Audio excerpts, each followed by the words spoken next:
오늘 새신자반 시리즈 신앙 성장을 위한 수요 특강 우리 두 번째 시간을 갖겠습니다. 하나님은 누구신가? 두 번째 말씀 함께 나누도록 할게요. 우리가 지난 시간 하나님은 누구신가에 대한 이야기를 나눴습니다. 네 가지에 대해서 하나님이 어떠한 분이신지를 나눴는데요. 한번 우리 읽어볼까요? 1번부터 읽어보겠습니다. 하나님은 창조주 하나님이시다. 하나님은 구성과 모성을 함께 지니신 분이시다. 하나님은 복주시는 분이시다. 하나님은 훈련시키시는 분이시다. 네, 이렇게 네 가지 하나님이 어떠한 분이신지를 우리가 함께 나눠 보았습니다. 오늘은 다섯 번째 한번 같이 읽어볼까요? 하나님은 전능하신 하나님이시다. 아멘. 네, 하나님은 어떤 하나님이시라고요? 전능하신. 네, 전능하신 하나님.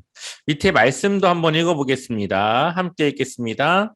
아브람이 99세 때에 여호와께서 아브람에게 나타나서 그에게 이르시되 나는 전능한 하나님이라 너는 내 앞에서 행하여 완전하라.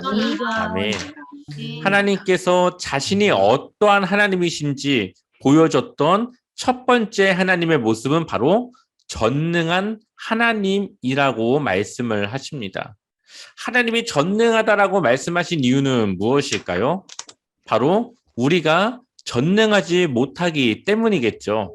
만약에 우리도 하나님과 같이 전능함을 가지고 있는 사람이었다면 하나님이 굳이 자신이 전능한 사람이라고 말씀하지 않았을 겁니다.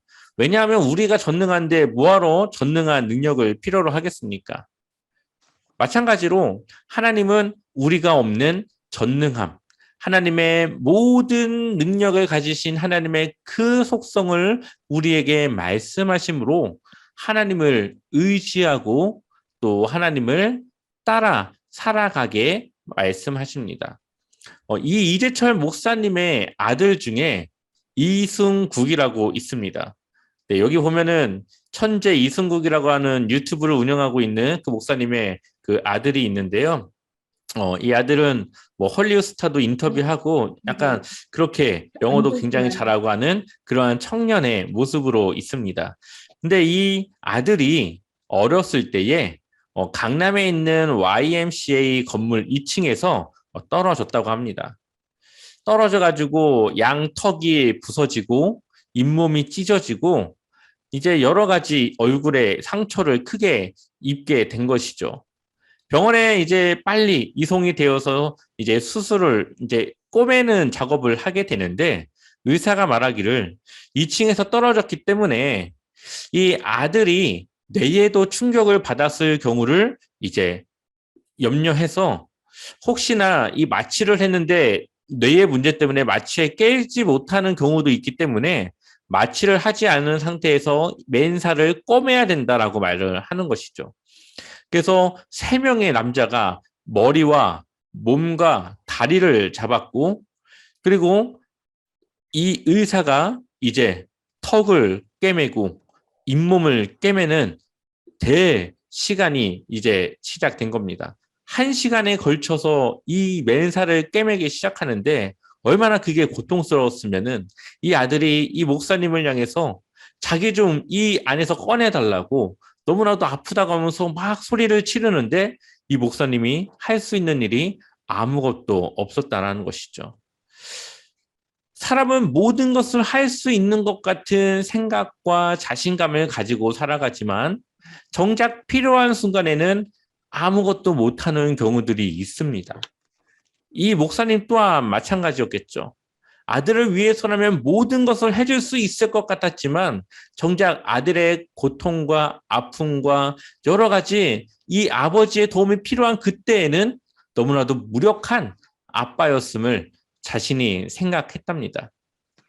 하지만 하나님은 전능하신 하나님이시죠. 우리가 힘들 때, 우리가 어려울 때 우리를 도우실 수 있는 전능하신 하나님이시라는 것을 우리에게 말씀하고 있습니다. 그래서 우리가 전능하지 못한 우리가 한계를 가지고 있는 인간이기 때문에 하나님은 자신의 그 전능함을 통해서 하나님을 따라 하나님을 의지하고 살아갈 것을 말씀하고 있습니다. 근데 하나님이 우리에게 보여주시는 이 전능함은, 이 전능한 그 능력은 단지 우리를 도우시고 인도하시는 그것만을 말씀하시는 것이 아닙니다. 하나님이 우리에게 보여주시는 전능함의 클라이막스, 가장 하나님의 전능함을 보여줄 수 있는 장면은 바로 십자가의 사건입니다. 여러분들 혹시 하나님 앞에서 떳떳한 사람이 있을까요? 아마 하나님과 나와의 그 만남 속에서 내 자신을 모두 드러낸다면 정말로 자기 자신만큼 추악한 사람이 없을 겁니다. 사람들 앞에서의 모습과 혼자 있는 모습 가운데 정말로 그 죄된 마음과 삶을 살아갔던 우리가 하나님 앞에 그 죄를 용서받고 하나님의 자녀가 되었다라는 것은 하나님의 전능하심의 가장 최고의 모습을 보여주신 것이죠. 우리가 전과자 한 3범 이상 이 전과를 가진 사람은 누구도 가까이 하려고 하지 않을 겁니다. 그런데 하나님은 우리의 그 수많은 죄를 뛰어넘어서 우리의 아버지가 되시고 우리의 하나님이 되시고 우리를 구원하여 하나님의 자녀를 삼아 주셨다라는 것이죠. 이것은 하나님의 전능함, 하나님의 그 능력으로만 할 수 있는 일인 것을 우리에게 말씀하고 있습니다. 그래서 우리는 하나님의 그 전능함을 늘 기억하여서 하나님의 도움을 구하고 하나님의 자녀로 살아갈 수 있어야 되는 것이죠. 한번 같이 읽어볼까요? 함께 읽겠습니다. 나는 전능한 하나님이라. 너는 내 앞에서 행하여 완전하라. 아멘. 하나님은 전능한 하나님이신데 우리가 누구 앞에서 행하라고요? 하나님 앞에서. 그렇다면 하나님은 우리의 어디 있다는 겁니까? 우리의 뒤에 있다는 것이죠. 우리는 하나님 앞에서 우리가 행하여 살아갈 때에 하나님은 우리의 뒤에서 우리를 도우시고 우리와 함께 하시고, 그래서 우리가 하나님 앞에서 살아가야 되는 그러한 삶에 대해서 말씀하고 있습니다. 그래서 하나님은 늘 우리와 함께 하시죠. 그리고 하나님의 도움을 우리가 받을 수 있도록 우리를 도우십니다. 6번째, 한번 같이 읽어볼까요? 하나님은 예비하시는 하나님이시다. 아멘. 하나님은 어떠한 하나님이시라고요? 예비하시는 하나님. 아브라함이 이제 백사가 되어서 아들을 갖습니다. 이삭이라고 하는 아들을 낳았고, 이 이삭이 어느 정도 자란 이후에 하나님께서 갑자기 자신에게 이 이삭을 바치라고 말씀하십니다. 그러자 이 아브라함은 하나님께 어떠한 말씀도 하지 않고 그대로 그 다음날 짐을 싸고 이삭과 함께 길을 나섭니다. 이삭은 장작을 필 나무를 등에 졌고 아브라함은 이제 재물을 잡을 칼과 불을 가지고 가게 됩니다. 아브라함은 어떠한 마음을 가지고 있었을까요?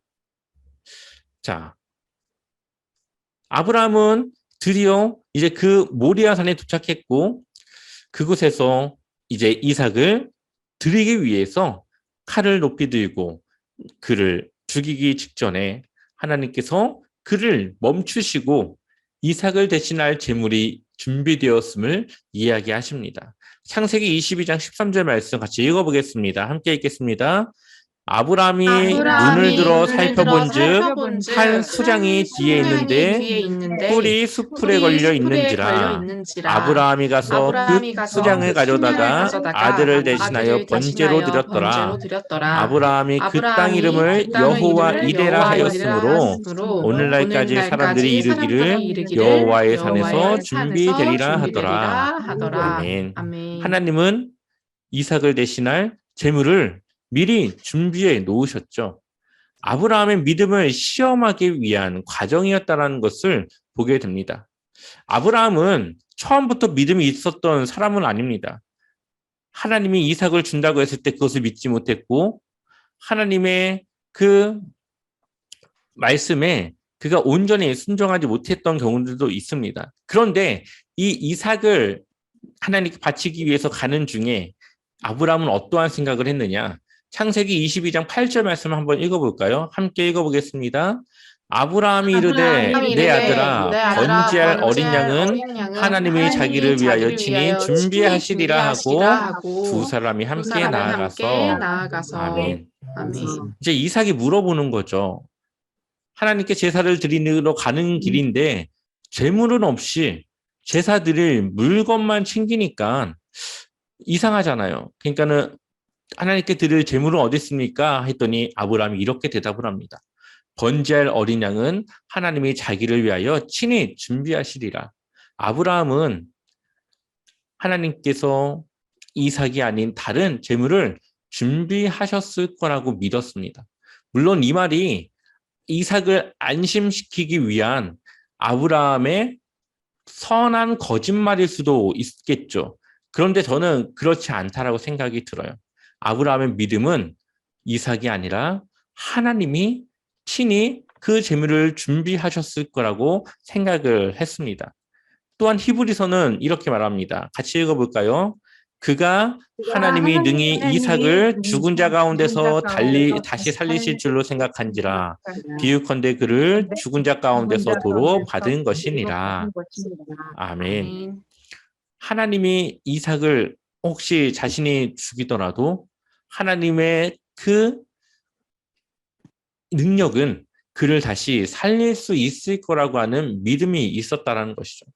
어쨌든 이 아브라함의 믿음은 하나님이 이 이삭을 데려가지 않고 다른 것을 준비하셨을 거라고 하는 믿음을 가졌습니다.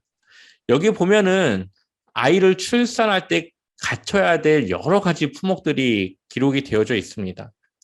정말 많은 것들이 필요로 하는데 이 출산을 앞둔 이 예비 부모님들이 아무리 힘들고 어렵고 정말로 가난하다고 하더라도 아이를 위한 출산 준비물을 준비하겠죠. 베넷 저고리를 준비할 거고 아이를 씻길 세제를 준비하고 기저귀도 준비를 합니다. 이것은 부모의 마음이죠. 아이를 위해서 아무리 가난해도 준비해야 될 것을 준비하는 것이 이 부모의 마음이에요. 하나님은 우리를 위한 우리 인생의 모든 것들에 대해서 준비를 하고 계십니다. 우리가 태어날 때부터 해서 우리가 죽는 그 순간까지 하나님은 우리와 함께 하시고 우리를 위한 일들을 준비하신다라는 겁니다. 어떻게 하나님은 우리를 위해서 준비하실까요? 하나님은 시간의 제약이 없으시죠. 과거에도 우리와 함께 했고 현재도 우리와 함께 하시고 지금 우리는 살지 않았지만 미래에도 하나님은 여전히 함께 하고 계십니다. 그래서 아브라함을 위해서 재물을 준비했던 것처럼 우리를 위해서도 하나님의 그 능력으로 우리를 위해서 준비하신다. 그래서 하나님은 준비하시는, 예비하시는 하나님이시라는 것을 기억하시면 좋겠습니다. 7번째, 함께 읽어볼까요? 하나님은 언제나 함께 하시는 하나님이시다. 아멘. 자, 한번 창세기 28장 15절도 읽어보겠습니다. 내가 너와 함께 있어 내가 어디로 가든지 너를 지키며 너를 이끌어 이 땅으로 돌아오게 할지라. 내가 내게 허락한 것을 다 이루기까지 너를 떠나지 아니하리라 하신지라. 아멘. 하나님은 어떠한 하나님이시라고요? 언제나 함께 하시는 하나님. 지금도 우리가 이렇게 모임을 하는 중에도 함께 하시고 여러분들이 직장에 있을 때도 함께 하시고 여러분들이 어디에 있든지 하나님은 함께 하십니다. 하나님이 함께 할 수 있는 이유는 하나님은 영으로 계시기 때문이죠. 우리가 자녀를 돌보는 데 있어서 24시간 함께 할 수 없습니다. 심지어 갓 태어난 아기를 가지고도 잠깐 화장실을 가거나 잠깐 어디 이제 음식을 할 때는 이 아이를 떠나서 다른 곳에 있다가 오지 않습니까?